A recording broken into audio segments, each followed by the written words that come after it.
Salut à vous les amis, j'espère que vous vous portez bien, j'espère que ça va chez vous et j'espère que vous tenez bon au-delà des difficultés de la vie. Alors, aujourd'hui en fait on est confronté à une situation que vit euh, notre communauté, notamment la communauté noire, c'est que on est confronté à certaines exactions qui se passent du côté de Haïti.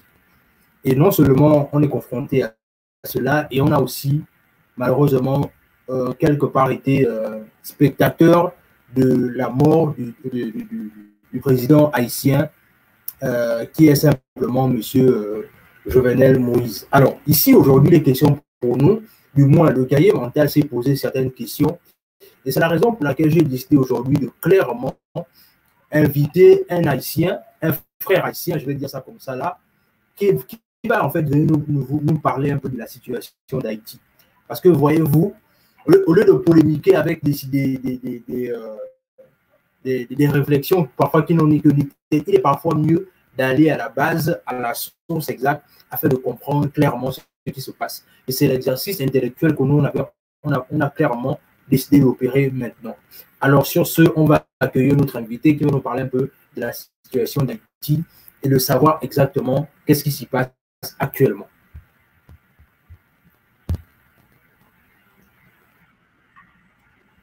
Salut Jean-Luc. Jean-Jacques, en fait. Jean-Jacques, ok. Salut Warren, comment vas-tu? Ça va bien, ça va. Bien qu'on on s'est connecté avec une situation un peu difficile, mais on va essayer d'en parler, Alors déjà pour commencer, Jean-Jacques, est-ce que tu peux te présenter pour les gens qui ne te connaissent pas en fait? Bon, en fait, mon nom est Alain Jean-Jacques, je suis haïtien, j'ai 35 ans, donc je suis né à Port-au-Prince, donc j'ai grandi là-bas, donc j'ai fait toutes mes études là-bas. Donc, ouais, parle un peu plus fort. Ok, donc je parle créole haïtien, français, donc et d'autres langues encore, mais quand même, donc je suis ici à ton émission, c'est juste pour essayer de comprendre, pour essayer de voir les causes et les conséquences de ce acte, je pourrais dire crapuleux, en l'occurrence sur le président Jovenel Moïse, et pour voir est-ce que ce sera le dernier acte ou bien il y en a d'autres à venir. Parce que jusqu'à présent, Haïti vit une situation d'instabilité chronique depuis sa naissance. Bon, lorsque je dis sa naissance, je parle de 1804. Jusqu'à présent, on en fait le prix. Et de toutes les manières, donc, c'est maintenant pour le réarranger. Donc, cet assassinat ajoute aussi à la situation d'insécurité qui sévit en Haïti. Ok, très bien. Alors, ce qu'on va faire, c'est que on va y aller, on va aller directement de plein pied dans le vif du sujet, histoire que tu nous... Parce que là, les questions que je vais proposer, c'est sur ton contrôle, donc on va essayer d'y aller pour que tu nous éclaires un peu, pour savoir ce qui se passe en Haïti, en fait. Voilà. Alors, premièrement, pour commencer, quelle est la situation actuelle en Haïti, actuellement, au moment là où on est en train de se parler? Comment est-ce que la situation est actuellement en Haïti, actuellement? Donc, je n'aimerais pas être alarmiste, mais on est très proche du chaos. Très, très, très, très proche, puisque normalement, il y a la famille, il y a la pauvreté chronique, et aussi il y a l'insécurité, c'est-à-dire il y a le kidnapping qui reprend des plus belles, il y a des problèmes à la base que peut-être que tu connais, des problèmes d'eau, et la population s'appauvrit de jour en jour. Donc, maintenant, je pourrais dire, pour ne pas être trop méchant, donc on est comme la Somalie. La différence, c'est que normalement, on n'a pas les Chebabs qui font les attentats. Mais après ça, jusqu'à hier, donc, on a détourné un buste de la compagnie Sans Souci. C'est pour te dire que maintenant, l'insécurité chronique qu'on connaît en Haïti, et ça infecte pas mal d'Haïtiens qui vivent à l'étranger. Maintenant, les gens s'inquiètent de jour en jour. Et cette situation a des répercussions mentales et économiques et psychologiques sur la population haïtienne. Ok, d'accord. Alors, déjà pour commencer, est-ce que tu peux un peu nous dresser le portrait de qui était le président Jovenel Moïse, en fait. C'est-à-dire, d'après toi, en qualité d'haïtien, bien évidemment, quel est le portrait que tu peux nous dresser de cet homme, en fait? Ok, tout d'abord, on doit connaître qui était Jovenel Moïse, en fait. Jovenel Moïse, il était un homme qui s'occupait de l'agriculture, mais il n'était pas agronome de formation. Donc, il avait son plan, son programme qu'on appelle là, il produisait de la banane, du piment, etc. Donc, le parti PHTK, donc l'acronyme qui signifie le parti haïtien Tête Calais, lui a proposé d'être le candidat fameux de ce parti sous l'égide à l'époque de l'ancien président Michel Martelly, le musicien. Donc, après, il a dû accepter d'être le candidat. On a eu les élections. Les premières élections, on a dit qu'il y avait des fraudes normalement. On a dû réorganiser les élections. Maintenant, il a pu remporter. Ce qui est important à noter, c'est que la majorité de la population était absente. Absente. Donc, la participation était très faible. Quand il a été élu président. Donc, la Constitution haïtienne dit que le président a un mandat de 5 ans. Donc, la relation de pouvoir doit se faire le 7 février. Donc, le 7 février, c'est une date symbolique dans l'histoire d'Haïti, en fait. Puisque cette date-là nous rappelle la chute au pied des Duvaliers, spécialement le fils, Jean-Claude. Donc, ensuite, il avait son fameux programme d'électricité 24 heures sur 24, donc selon moi, qui était une utopie. Et il y avait une autre programme, le caravane du changement. Donc, c'est-à-dire qu'en donnant des semences, tout ça, aux agriculteurs, pour permettre à Haïti d'être autosuffisant, pour éradiquer le problème de la famine qu'Haïti connaît. Pour être honnête, c'est que Haïti n'a pas réellement un problème d'agriculture en soi, mais les nantis d'Haïti, on a l'impression qu'ils travaillent comme ça. Cette oligarchie-là, quand on est en Haïti, travaille contre Haïti. Et aussi, on a aussi la communauté internationale qui travaille contre Haïti. La communauté internationale, je veux dire que l'ONU, je veux dire les États-Unis, la France, le Canada, le Brésil, l'Allemagne. Donc, ok, on va y revenir, t'en fais pas. Donc, pour continuer avec Jovenel Moïse, en fait, ce programme. Maintenant, le programme était assez séduisant, donc sa campagne électorale a été financée par lui-même parti, donc Michel Martelly François. Donc, il a eu les élections. Maintenant, par contre, le CEP, c'est-à-dire le Conseil électoral provisoire, malgré les suspicions de corruption que le président Jovenel Moïse avait à son encontre, a décidé de le garder comme candidat. Donc, quand il a gagné les élections, donc, il était président d'Haïti.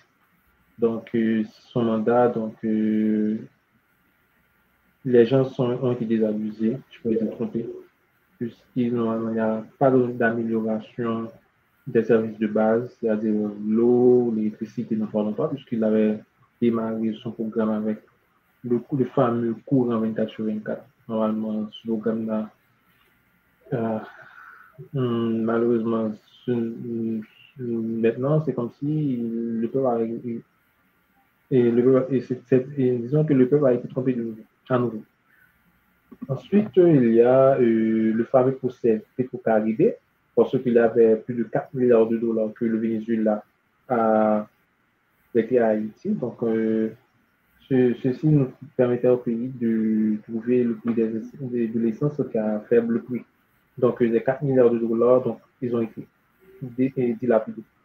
dilapidés par plusieurs dirigeants politiques, parmi eux, et Laurent Salvatore Lamotte a été décrié, les compagnons de Michel Martelly.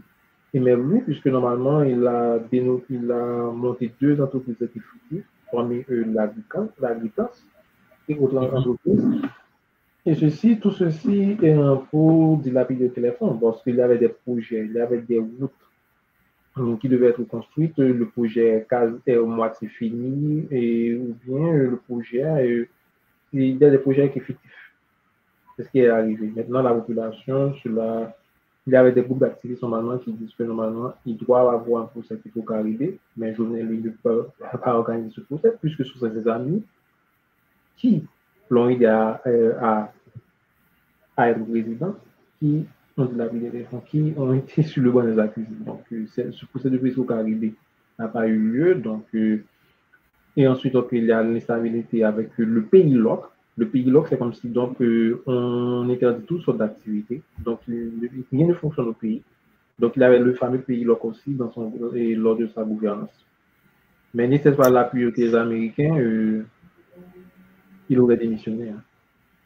Donc, maintenant, maintenant, vous continuez. Il y a. Non, attends, on va aller progressivement. Attends, on va aller progressivement. D'accord. Okay. C'est ça, alors, en fait. Ouais, ok. Maintenant, donc, si je comprends bien ton récit et les informations que tu nous donnes, c'est qu'à la base, on va dire, le président Jovenel Moïse, en fait, c'était un entrepreneur à la base, c'est-à-dire il était dans l'agriculture.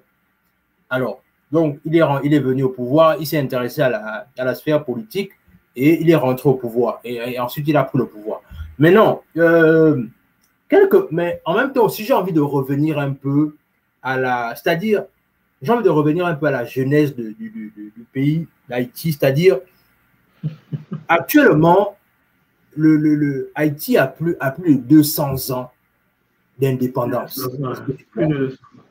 Ok, plus de 200 ans d'indépendance. C'est-à-dire, quand on regarde cela, c'est pratiquement, on va dire quelque part, en termes de... J'ai envie de dire que les États-Unis sont en fait quelque part un peu le grand frère de l'Haïti. Est-ce que tu vois un peu? En termes d'indépendance, voilà. Mais... 28 ans, plus de 28 ans. Hein. Voilà, ok. Mais qu'est-ce qui fait partir des freins du fait que Haïti se retrouve toujours dans la situation dans laquelle elle se trouve, au-delà du fait que, en termes d'indépendance, elle a eu le temps, quelque part, d'avoir la maturité, de pouvoir se développer, etc. Qu'est-ce qui a empêché Haïti d'avoir le développement qu'elle aurait dû connaître, en fait? C'est pour ça que, normalement, l'indépendance a été proclamée sur de mauvaises bases, en fait. Parce que Haïti est né non pas de projet de société, mais de refus de l'esclavage. Parce que ça, c'était l'objectif. Parce que notre devise à l'époque, c'était liberté ou la mort. Hein. Soit on est libre, soit on vit libre, soit on meurt. Donc, c'était la devise à l'époque. Mais après l'indépendance, qu'est-ce qu'on fait? Qu'est-ce qu'on va bâtir? Quel type de société qu'on aura? Donc, après l'indépendance, je dois être honnête avec toi. Donc, 3 ans après l'indépendance, Haïti était divisé en 2 États. Hein. Il y avait l'État du Nord, il y avait l'Ouest et le Sud. 3 ans après l'indépendance. Donc, le premier président haïtien qui a été assassiné, donc je vois le premier dirigeant haïtien qui a été assassiné, c'était Jean-Jacques Dessalines. Il a été assassiné le 17 octobre 1806. C'est le premier. Et il est le fondateur de la patrie haïtienne. D'accord? Donc, Haïti connaît jusqu'à présent, et depuis son indépendance, une instabilité chronique. Donc, l'instabilité et Dessalines, lui, il a été tué parce qu'il avait demandé, l'une des raisons, parce qu'il voulait faire ce qu'on appelle la vérification des titres de propriété. Il voulait faire quoi? La vérification des titres de propriété. Parce qu'il y avait, à l'époque, la colonie de Saint-Domingue, de Haïti, avait les Blancs, et les Blancs étaient divisés en Blancs résidents, semi-résidents, les Blancs assentéistes. Donc, il avait des propriétaires terriens. Il y avait les affranchis qui étaient des mulâtres, c'est-à-dire que les mulâtres, c'était l'union d'un blanc et d'une négresse. Les mulâtres, on avait les sans-culottes. Il y avait les esclaves qui étaient la majorité, donc qui faisaient la partie de la majorité, en fait. Ensuite, lorsque on a dû chasser les Français, maintenant, il restait quelques Français et les mulâtres étaient en majorité. Maintenant, il y avait que les mulâtres et les noirs. Donc, les mulâtres voulaient tout prendre, tout accaparer, puisque normalement, leur père était blanc, donc ils ne sont plus dans la colonie, donc ils ne sont plus en Haïti, je pourrais dire. Et ensuite, Dessalines, lui, il voulait vérifier les titres de propriété, puisque normalement, il y avait certains mulâtres qui voulaient les terres, parce que ces mêmes mulâtres encourageaient le massacre des Français après l'indépendance, pour s'accaparer des terres. Maintenant, ceci a causé la mort de Dessalines. Maintenant, pour un autre père fondateur, donc il avait Pétion et Girin, tout ça. Maintenant, en 3 ans après l'indépendance, le 1er janvier, puisque Haïti est indépendant le 1er janvier 1804, le 1er janvier 1807, À Sibéria, à Port-au-Prince, il y avait la bataille de Sibéria. Donc, Haïti est divisé en deux États.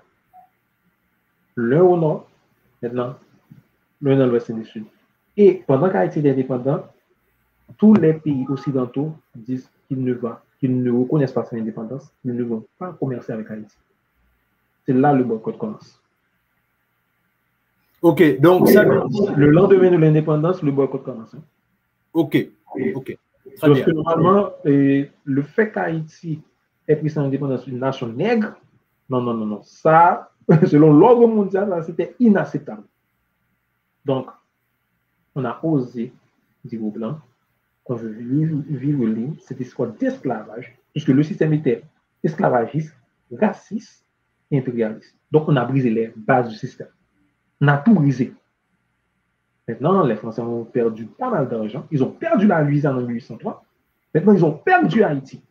Et à l'époque, Haïti fournissait à la France le sucre. À l'époque.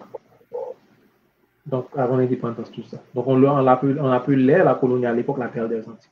À l'époque, hein. Donc, Haïti était colonie française à l'époque. Donc, après, les dirigeants sont succédés, il y a les gouvernements éphémères, tout ça. OK? Beaucoup de gouvernements éphémères après la mort de Pétion, donc avec les Boyer, Rivière-Era, Pirot, Jean-Baptiste Richer, tout ça. Maintenant, on aura un deuxième président qui sera assassiné, qui sera Sylvain Sanda. Pourquoi? Parce qu'il partage l'intérêt des masses, avec l'ouverture du magasin de l'État, tout ça. Maintenant, il y a cette force-là obscure, il y avait l'émulateur, qui est cet émulateur qui concorde avec la communauté nationale de l'époque contre Haïti. Donc, le boycott continue. Maintenant, avant Sylvain Sanda, désolé, je vais pas trop vite, il y avait la France, à l'époque, de Charles X, si je ne me trompe pas, dit que normalement, vous nous devez 150 millions de francs or pour ce que vous avez causé des dommages à certains Français qui ont perdu leurs biens. Donc, on a une dette à payer. Maintenant, cette dette est évaluée à 21 milliards, plus de 21 milliards de dollars. OK? Plus de 21 milliards de dollars. Donc, le pays connaît d'énormes instabilités. Maintenant, pour continuer, il y a du concordat de 1860. Maintenant, c'est là que l'Église catholique dit, bon, vous savez quoi, les Haïtiens ne sont pas civilisés, nous allons gérer cette aspect d'éducation, nous allons vous civiliser. Donc, c'est là maintenant que l'enseignement qui était obligatoire, donc on dit souvent basé en français. Donc, le créole était passé comme langue secondaire. Hein. Pour tout dire vrai, jusqu'à présent, la majorité des Haïtiens parlent créole. Hein. Le français, jusqu'à présent, notre éducation est faite en français. Hein. Jusqu'à présent. Jusqu'à présent. On est sous l'égide de ce concordat là. Le concordat de 1860. Jusqu'à présent. Ok. Maintenant, il y a quelque chose que j'ai aussi découvert. Tu as parlé tout à l'heure du fait que le pays actuellement est divisé. C'est-à-dire, il y a plusieurs gangs qui se sont formés dans le pays. Est-ce que tu vois un peu? Est-ce que, quelque part là aussi, parce que Jovenel, bien évidemment, il a fait du mieux qu'il a pu, bien évidemment, qui a été le président. Mais de toute façon, un président est toujours contesté, qu'on le veuille ou pas. Est-ce que tu vois? Voilà. Mais maintenant, est-ce que quelque part, déjà, est-ce que tu peux un peu nous parler de la naissance des différentes gangs dans Haïti? Et ensuite, la deuxième question, c'est celle de savoir, est-ce que quelque part aussi, ces gangs-là ne l'ont pas quelque part empêché de pouvoir bien faire son travail? C'est ce que tout le monde pense, mais les gangs, en fait, dans le temps, l'histoire d'Haïti, il y avait les cacos, donc puis il y avait les piquets, tout ça. Donc, on pourrait comme les gangs de l'époque. Donc, ils étaient utilisés par les politiciens, par les riches commerçants allemands, français et italiens de l'époque. Maintenant, si on va faire un saut périlleux, maintenant on va entrer dans le vif du sujet. En Haïti, à cause de tout problème social, tout problème économique, dans n'importe quel pays, dès que la masse se voit opprimée, il y a pas mal d'autres personnes qui vont se lier à la délinquance. Même aux États-Unis, il y a ce problème. Les États-Unis ne sont pas épargnés par ce phénomène. Maintenant, les gangs sont plus répertoriés dans les quartiers défavorisés et aussi dans les quartiers favorisés en Haïti. Donc, ils sont partout. Maintenant, la politique en Haïti se fait comment? Donc, il faut contrôler Port-au-Prince. Parce que tout se décide à Port-au-Prince. Tout se décide à Port-au-Prince. Dès que tu contrôles Port-au-Prince, tu contrôles la zone métropolitaine, les zones avoisinantes de Port-au-Prince, tu contrôles le pays. Parce que Haïti, dès que tu contrôles Port-au-Prince, tu contrôles Haïti. Hein. Donc, la République de Port-au-Prince est égale à la République d'Haïti. Parce que, en bloquant Port-au-Prince, maintenant, les gens qui vivent au sud du pays, dans les autres départements tels que Bukanda et Nip, sont bloqués. Hein. Ils ne peuvent pas avoir accès à Port-au-Prince. Maintenant, tu peux bloquer l'entrée nord, et c'est-à-dire que le département de l'Artibonite et même le département du centre, donc tu bloques le pays. Donc ainsi, maintenant, certains gangs, les politiciens les utilisent pourquoi? C'est parce que normalement, il y a cette histoire de lutte pour le pouvoir. Lorsqu'il y a les élections, lorsqu'il y a des campagnes électorales, tout ça, les gangs, donc ils se présentent comme des leaders de la zone. Donc, ils ont financé les gangs, soit en armement, soit en nourriture ou en autre chose. Maintenant, ces gangs, qu'est-ce qu'ils font? Ils distribuent. Donc, maintenant, pour gagner la sympathie de la population de ces zones. Maintenant, les zones les plus dangereuses en Haïti, c'est-à-dire à Port-au-Prince, précisément. Donc, de mon temps, donc, il y avait Cité Soleil, donc il y avait Belair. Donc, maintenant, il y a le village de Dieu. Donc, c'est l'histoire du village de Dieu. Il y a un village de Dieu au Brésil également. Donc, c'est la même réalité. Et aussi, il y a Delmasis actuellement. Et aussi, il y a même à Route de Frères. Et ceci, même à Pétionville, et même dans les quartiers plus ou moins favorisés, hein, aux environs de la Boule, tout ça, hein, il y a des gangs. Maintenant, les gangs sont regroupés, il y a 9 gangs normalement. Ils sont regroupés en 9 groupes, mais il y a des alliés. On appelle les G9. Les G9. Donc, ces fameux G9-là, ils organisent tout, hein, des kidnappings, tentatives de meurtre, d'assassinat, association de malfaiteurs. L'assassinat le plus, il y a la base cachée du feu, donc ce sont leurs spécialités. Hein. Les assassinats sommaires et ceci soldés pour certains membres de l'entourage de Jovenel Moïse. Ce n'est pas Jovenel Moïse lui-même, mais c'est son entourage. Et ces entourages, ils travaillent où? Au Palais national. C'est là le problème. Maintenant, la triste nouvelle, c'est que normalement, chaque jour, on faisait des kidnappings. Pourquoi? Parce qu'ils veulent de l'argent pour aller aux élections. Maintenant, même la police qui veut plus ou moins lutter contre ce phénomène, la police a été politisée. Donc, c'est même chose. Puisque normalement, il nomme le chef de la police. S'il n'aime pas le chef de la police, il le fait carrément. Hein. Il le fait carrément. Donc, le chef de la police, donc, il est plus politicien que technicien, puisque c'est un boulot technique, en fait, la police. Donc, il y avait pas mal des exactions commises par les gangs à l'égard des policiers, tout ça. Donc, chaque jour, on perdait les policiers hein, de certaines unités, donc tout ça. Désolé. Et tout ceci plonge le pays dans le chaos. Et ce chaos-là est prévisible. Très, très, très, très prévisible. Ok. Mais, maintenant, actuellement, là, au moins, je te parle, il y a des quartiers, pour passer, il faut être un héros. Et un héros, exemple, à Martissant. Si tu passes normalement à Martissant, tu as la chance d'être tué. Hein. Tu dis, je n'ai pas bien entendu. Non, Martissant, c'est un quartier et pas trop loin de Port-au-Prince. Donc, c'est une zone pas trop loin de Port-au-Prince maintenant, contrôlée par des gangs. Et ces gangs-là, normalement, ils sont sous l'égide, sous le sol du ministère de l'Intérieur. Et vous te dites que normalement, on n'a pas un pays qui est administré. Le pays n'est ni administré, ni dirigé. Comme dirait le feu. Mais le truc, c'est qu'actuellement, on dit en fait que. Est-ce que Haïti a un gouvernement actuellement? Parce que. Actuellement, on essaie de créer un gouvernement, mais les États-Unis essaient de manigancer tout, hein, de choisir leur gouverneur, puisque normalement, ils ont des intérêts en Haïti. Ils ont besoin d'une marionnette pour s'assurer que les intérêts sont bien gardés. Hein. Ok. Donc, maintenant, la prochaine question que je vais te poser, c'est celle de savoir, est-ce que tu peux un peu nous dire des informations que tu as reçues actuellement, dans quelles conditions, en fait, il trouve la mort, en fait, le président? Donc, ok, donc les conditions, c'est que il est mort il est mort dans la condition est extrêmement atroce. Donc, les photos qui viennent, que je viens de recevoir, donc, en regardant ces photos, ouf, c'est extrêmement atroce.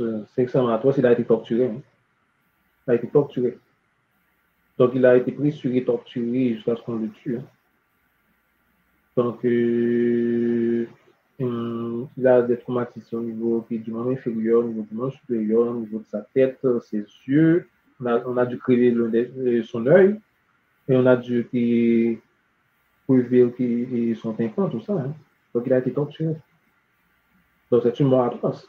Donc, parce que lorsque j'ai appris la nouvelle aux environs de 3 heures du matin, je me suis dit que normalement, comme on dit en anglais, it's an inside job. Inside job, donc il y a quelqu'un de l'intérieur qui a fait le boulot. Et ensuite, je me suis dit que normalement, les gardes, les responsables de la garde présidentielle, ils doivent être soulevés. Parce que ce n'est pas possible qu'on attaque un président de la sorte. On attaque qu'on assassine un président de la sorte et rien n'est fait. Donc, c'est pour cette raison que le Premier ministre, il n'était pas Premier ministre en tout cas, puisqu'il n'était plus Premier ministre, puisque le président il avait retiré dans la partie. Donc, monsieur Claude Joseph dit que normalement le pays est en état de siège. Est-ce qu'il sait ce qu'il avait dit?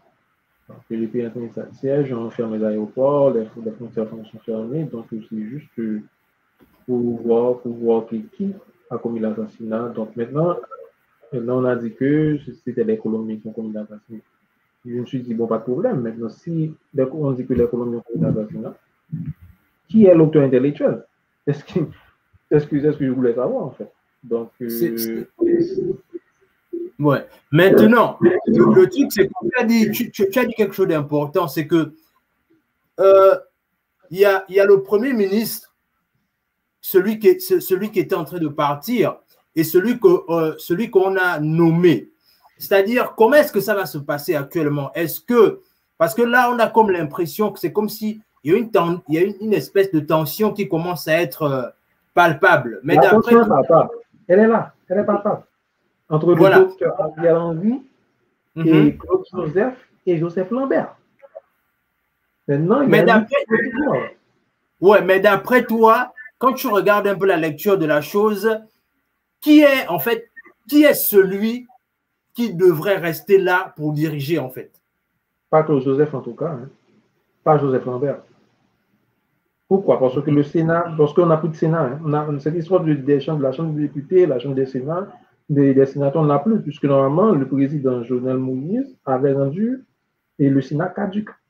Donc, cette histoire d'Assemblée nationale, on ne l'a pas. Maintenant, selon la Constitution haïtienne, si le président est mort au pouvoir, le Premier ministre doit assurer la durée et le reste du mandat. S'il est mort, assassiné. Maintenant, si le président a été exilé ou il a démissionné, c'est le juge le plus ancien, le plus âgé, ou bien le plus ancien de la Cour de cassation qui fera office de président. Et il se chargera d'organiser les élections dans 90 jours, théoriquement. Et maintenant, pour que le président du Sénat devienne le président de la République, normalement, il doit avoir créé l'Assemblée nationale. Il n'y a pas ça. Maintenant, il y a le Sénat caduque avec 10 sénateurs. Donc, il n'a pas ce qu'on appelle le quorum. Donc, Ariel Henry serait la personne donc, selon, lorsqu'il était nommé, donc sa nomination a été publiée dans le journal Le Moniteur. Donc, c'est lui qui devrait faire office du Premier ministre. Mais actuellement, il y a une histoire de tension et l'international joue le rôle d'arbitre dans un pays indépendant. Ouais. Ok, d'accord. Mais maintenant, est-ce que tu as des nouvelles de la famille au pays? Qu'est-ce qu'ils te disent sur place là-bas par rapport à la situation du pays? Non, là-bas, tous mes amis me disent que la situation est extrêmement compliquée. Ils essaient de garder le moral. Et lorsqu'ils... Parce que tout Haïtien, actuellement, je peux te dire ça, tout Haïtien pense qu'il est en transit en Haïti. Hein. Il pense qu'il est en transit. Hein. Il est né en Haïti, mais je suis en transit. Hein. Et il laisse ce pays. Actuellement, les gens sont un petit peu découragés. Hein. Donc, ils sont révoltés. Lorsque je dis révoltés, ils sont inquiets par la situation. Comment ça s'est possible qu'on a passé le président dans mon pays, tout ça. Et c'est quelque chose qu'on avait l'habitude d'étudier, hein, puisqu'il n'était pas le premier président assassiné. Donc, on avait d'autres présidents assassinés. Donc, on avait l'habitude d'étudier dans notre manuel d'histoire. Maintenant, c'est devenu une réalité. Donc, maintenant, donc, le pays, les activités, on essaie de reprendre les activités, mais le kidnapping, l'insécurité sévit toujours. Donc, pour nous réarranger à la situation d'Haïti. Ok, d'accord. Ok.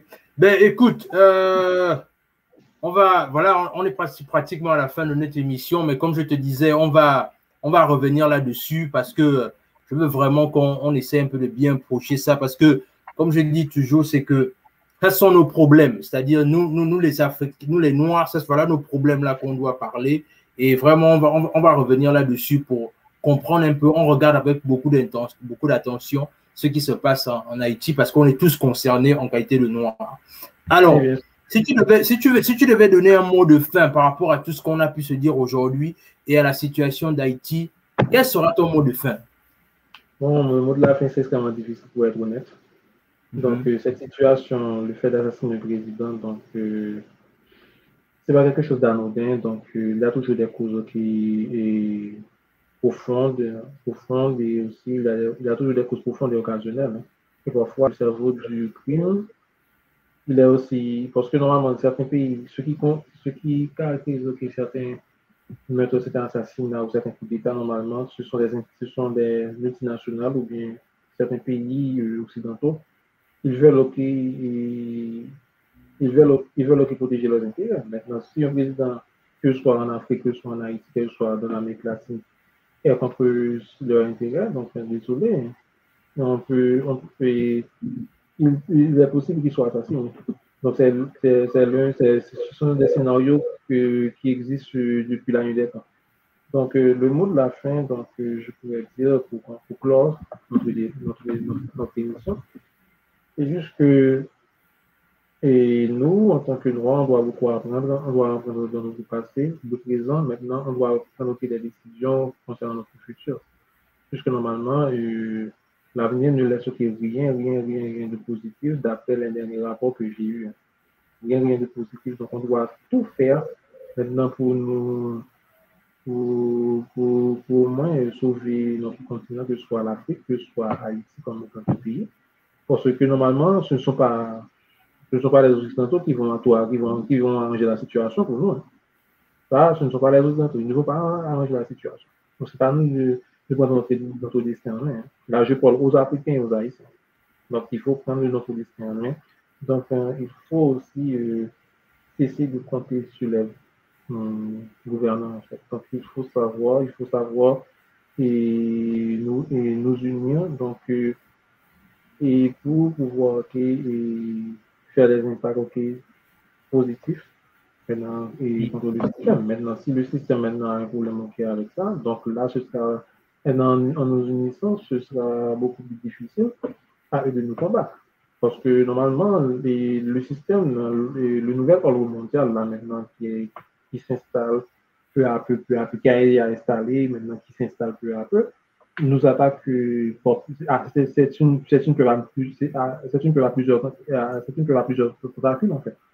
Parce que dans notre éducation, dans notre manière de penser, et économiquement, tout. Donc, notre combat, c'est un combat de génération en génération. Maintenant, nous devons être la génération de rupture, en fait. La génération de rupture, maintenant, nous devons aussi combattre le système avec tous les mêmes moyens du système. Donc, ainsi, on pourra mieux proposer à la génération qui va nous remplacer. Hein. Ok, très bien. Merci beaucoup, Jean-Jacques, d'avoir pris de ton temps pour venir vraiment nous parler de ça. Dans tous les cas, reviens-nous à Guerrier Mental quand tu veux. Hein. Si tu as une communication, peu importe, n'hésite pas. Voilà, la chaîne t'est ouverte. Tu n'avais qu'à communiquer avec nous et on va se faire un plaisir de t'accueillir encore davantage. D'accord, merci. Ok, donc sur ce, on se dit à la prochaine.